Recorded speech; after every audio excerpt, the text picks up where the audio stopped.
Bonjour à tous, je suis ravi de vous retrouver aujourd'hui pour l'épisode suivant de notre série Les Essentiels. Alors, beaucoup de choses à dire aujourd'hui, mais à nouveau je vais essayer d'être concis, d'aller à l'essentiel. On va s'intéresser à la question « Pourquoi avons-nous des corps subtils ?» Cet épisode va enrichir vraiment celui sur âme et esprit, quelle différence. J'en profite déjà pour vous remercier de vos retours, que ce soit en privé ou en commentaire, parce que ça me permet de situer aussi ce que je fais, de me perfectionner. Et notamment, je sais que cet épisode âme et esprit, quelle différence, il était peut-être un peu trop riche pour certains, ou ça allait trop vite, on pouvait me perdre un peu dans le propos. Donc j'ai eu envie de faire celui-ci qui est vraiment un complément. J'ai pris un crayon parce que je vais dessiner, je vais faire un schéma cette fois pour clarifier le propos. Je suis quelqu'un de très visuel, donc je parle avec des images et ça va être plus facile pour moi de vous expliquer. Pourquoi avons-nous des corps subtils? On sait tous, enfin en tout cas si vous regardez cette vidéo, vous le savez sûrement, que nous n'avons pas qu'un corps physique, mais que nous avons également des corps subtils, des enveloppes subtiles. On a l'habitude de voir des dessins, des schémas avec nos enveloppes subtiles, mais pourquoi en avons-nous? Et finalement, comment s'y retrouver aussi avec ces différentes enveloppes? Parce qu'il y a beaucoup de choses qui sont dites, qui ne sont pas forcément justes. Le sujet aujourd'hui, c'est pas d'aller regarder quels sont les corps subtils, à quoi ils servent. En fait, c'est vraiment pas le plus important, mais déjà, de comprendre pourquoi nous avons des corps subtils. C'est parti. Commençons par représenter qui nous sommes, qui vous êtes, qui je suis, tout simplement. Un petit rappel de ce qu'on a vu dans cet épisode, âme et esprit, quelle différence? On a vu que l'esprit est vraiment notre essence profonde, notre moi véritable, comme on l'appelle parfois. Nous sommes esprit. L'esprit porte en lui une partie de l'amour de Dieu, une partie de la lumière. Nous appartenons à la lumière. On va le représenter comme un petit soleil, parce que l'esprit est énergie. On est vraiment comme une centrale d'énergie individuelle qui a son propre genre, sa propre constitution et qui est soumis, comme tous les êtres, comme toutes les énergies, aux lois universelles. L'esprit n'est pas seul, bien évidemment. Et il est en intime relation, il est en intime liaison avec le Créateur, avec Dieu ou avec la source. C'est ce que nous avons vu dans le premier épisode, qui est Dieu.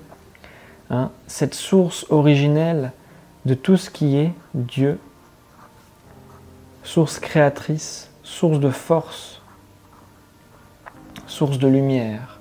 La source, force créatrice originelle, rayonne, elle irradie sa lumière. Et dans son rayonnement, dans sa lumière, dans son irradiation, prennent forme d'innombrables entités, d'innombrables esprits, d'innombrables éléments qui forment ce qu'on appelle la création spirituelle, à laquelle nous appartenons. Nous appartenons à la création spirituelle. Nous avons vu également dans la précédente vidéo que tous les esprits que nous sommes et la création tout entière est issue de l'esprit avec un grand E, dont dépendent tous les êtres. C'est l'esprit de Dieu, l'esprit originel, l'esprit créateur, le Saint-Esprit ou encore le Grand Esprit, étymologiquement le souffle de Dieu.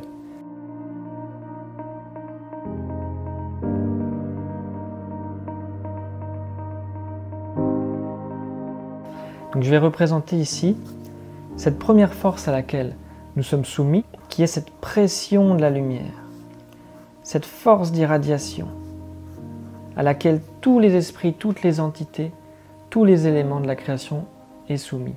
Et c'est sous cette pression que prennent forme, selon leur genre vibratoire, selon leur constitution énergétique, les différentes entités, éléments ou esprits de la création. La particularité de l'esprit humain ici, c'est qu'il émerge à une certaine distance ou un certain éloignement de la source, un certain refroidissement de l'irradiation, car on peut aussi prendre l'image d'un feu. Si ici on a un feu, plus on s'éloigne du feu, moins la chaleur est forte. Et avec le refroidissement, le mouvement est de plus en plus lent. Considérons que plus l'on est proche de la source, plus l'on prend forme, plus l'on émerge, plus l'on prend vie, si vous voulez, proche de la source, plus l'on est conscient de soi-même et plus notre potentiel de conscience est grand. Pourquoi? Parce que simplement on est au plus proche de la pure conscience qu'est Dieu lui-même. Et plus l'on va s'éloigner, moins l'on va porter cette conscience et on peut même aller jusqu'à être inconscient de soi-même. Et c'est ce qui se passe pour l'esprit humain parce qu'il émerge, je vais le faire ici, à l'extrême limite de la création spirituelle. Et donc ici, il est en quelque sorte comme endormi, on est un petit peu comme en hibernation. Une autre image que j'aime bien prendre, c'est celle d'un nourrisson spirituel. On est ici comme un nourrisson qui ne peut pas encore ouvrir les yeux à la lumière et qui n'a pas encore conscience de lui-même. Or, si on reprend l'analogie sur Terre, un bébé dans le ventre, à un moment donné, il ne va pas rester éternellement. Il ne va pas rester éternellement dans le ventre, parce qu'en lui, et donc en nous, dans notre essence, nous avons l'impulsion innée à évoluer vers la conscience de nous-mêmes. Et ça se fait qu'en vivant des expériences. On a besoin, on a envie de vivre des expériences pour découvrir qui l'on est. Et pour découvrir le monde, l'univers et au-delà de ça, la création entière, l'incroyable merveille qui repose dans cette création. Et alors comment on va évoluer? On ne peut pas remonter plus haut comme on a vu, parce qu'on ne peut pas remonter plus haut que notre point d'origine. Notre constitution ne le permet pas. On a vu que si on remontait plus haut, trop haut, comme Icare, on se brûle les ailes. C'est une loi naturelle, une loi universelle qui fait qu'on ne peut pas quitter son milieu vibratoire, en quelque sorte. Une autre image, à nouveau, que j'aime bien, c'est celle d'un foyer, comme s'il y avait un magma ici. Quand un magma s'écoule, on va voir apparaître, se refroidir, se densifier à certains endroits des éléments minéraux. Mais si on essaie de les rapprocher de la source de chaleur, ils vont se fondre à nouveau, ils disparaissent, ils n'existent plus. Donc ils perdraient leur individualité. Nous ne pouvons pas évoluer en remontant. Naturellement, on doit descendre plus bas, dans des plans qui sont hors de la création spirituelle. Et cet environnement, nous le connaissons tous, c'est la matière.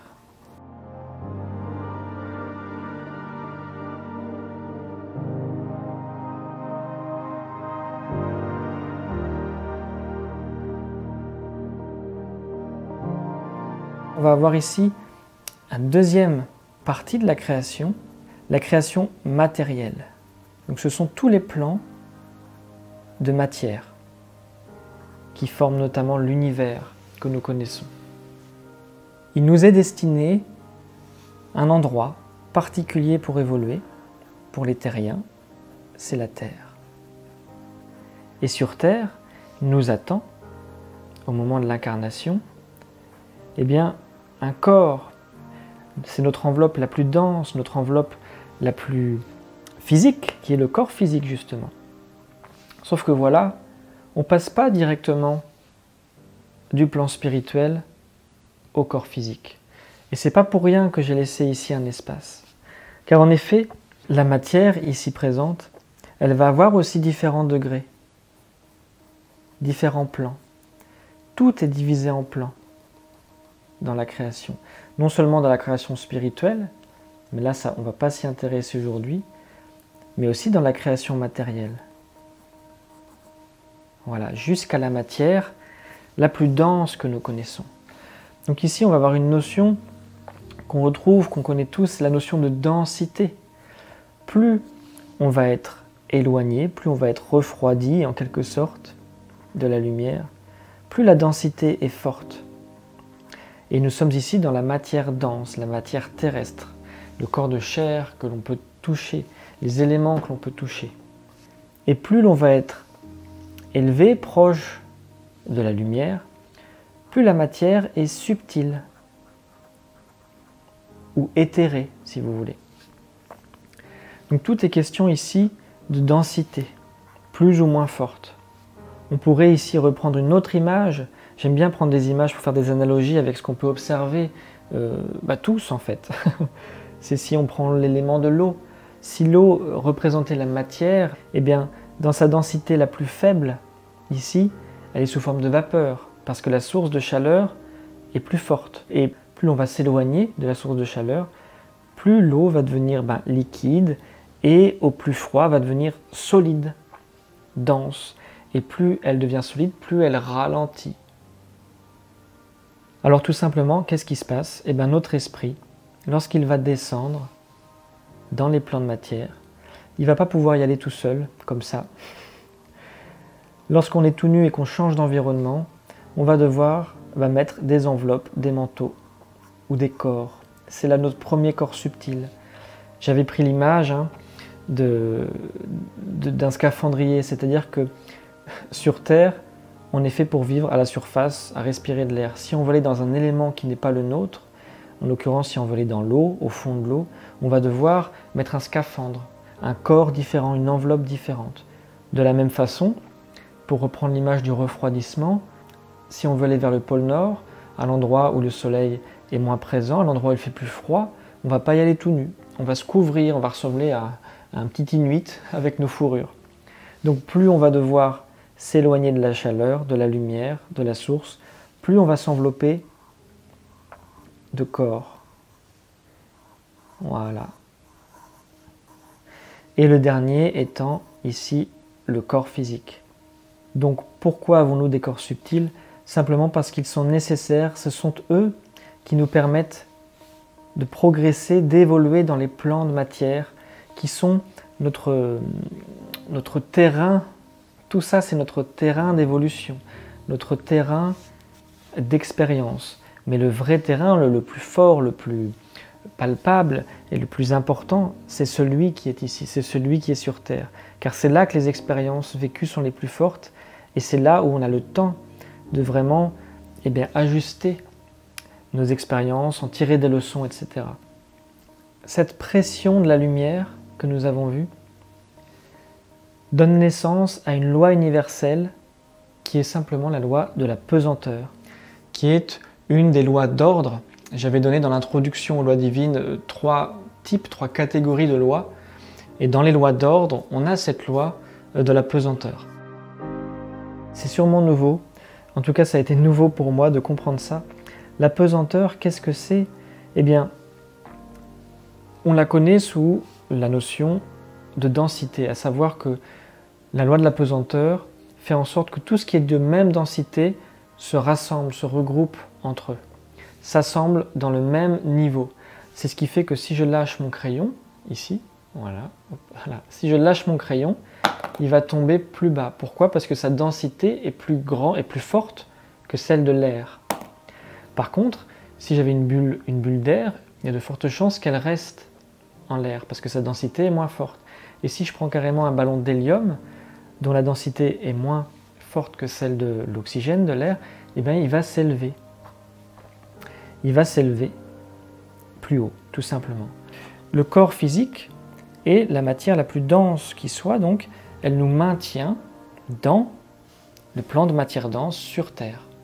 Mais bien sûr, alors on va le voir dans la vidéo juste après, lorsque l'on décède et avant de nous incarner, nous évoluons dans les plans de matière subtile.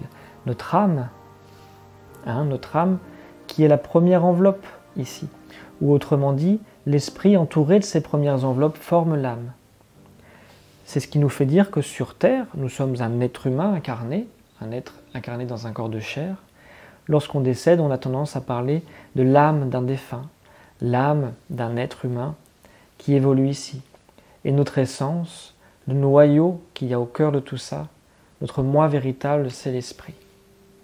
Je vous invite maintenant à me retrouver pour la vidéo suivante où on va s'intéresser à la question « Où va-t-on après la mort ?» Et on va enrichir un petit peu le propos qu'on a vu là.